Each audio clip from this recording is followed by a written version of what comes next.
Hi. സാധാരണ എൻ്റെ periods ടൈമിൽ ഞാൻ ഫുൾ ടൈം കിടപ്പിലായിരിക്കും. ഞാൻ ഏറ്റവും ലോ ആകുന്ന ടൈമാണിത്. എല്ലാവരോടും ദേഷ്യവും സങ്കടവും ലൈഫിൽ സംഭവിച്ചിട്ടില്ലാത്തത് ഇനിയൊട്ട് സംഭവിക്കാൻ ഒരു ചാൻസും ഇല്ലാത്തതായിട്ടുള്ള കാര്യങ്ങളോർത്ത് കരയുക, വെറുതെ വെറുതെ വഴക്കുണ്ടാക്കുക, ദേഷ്യപ്പെടുക, അങ്ങനെ ആകെപ്പാടെ ചീമൂട്.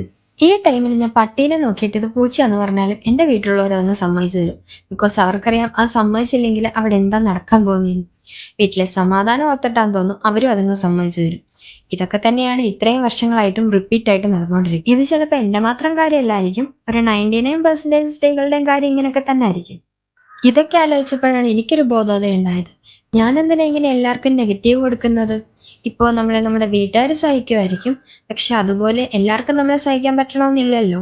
ഇപ്പോൾ നമ്മുടെ ഹസ്ബൻഡിൻ്റെ ഫാമിലിയോ അല്ലെങ്കിൽ നമ്മുടെ കൂടെയുള്ള ഫ്രണ്ട്സോ അവർക്കൊന്നും നമ്മളെ മനസ്സിലാക്കാൻ പറ്റിയില്ലെങ്കിലും ഇങ്ങനെ കുറേ കാര്യങ്ങൾ ചിന്തിച്ചിരുന്നപ്പോൾ എനിക്കും തോന്നി, എന്തിനാ വെറുതെ ഈ ടൈമിൽ മിണ്ടാണ്ടിരുന്ന എന്തെങ്കിലും ആർട്ട് വർക്കോ ക്രാഫ്റ്റ് വർക്കോ ഒക്കെ ചെയ്യാൻ ട്രൈ ചെയ്തൂടെ?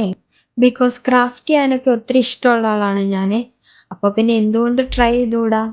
അങ്ങനെയാണ് ഞാൻ ദാ ഇങ്ങനെ ഓരോന്ന് ചെയ്യാൻ വേണ്ടിയിട്ട് തീരുമാനിച്ചത്. ഇനി ഇത് വർക്കൗട്ട് ആയോന്ന് ചോദിച്ചാൽ ആയി. ഇത് ചെയ്തുകൊണ്ടിരുന്നപ്പോൾ എൻ്റെ ആ ഒരു നെഗറ്റീവ് മൂഡൊക്കെ അങ്ങ് നന്നായിട്ട് ചേഞ്ച് ആയി കേട്ടോ.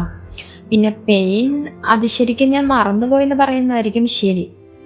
അപ്പോൾ നിങ്ങളും ഇങ്ങനെ എന്തെങ്കിലുമൊക്കെ ഒന്ന് ട്രൈ ചെയ്ത് നോക്ക്. വർക്കൗട്ട് ആവുമോ എന്ന് നമുക്ക് നോക്കാം.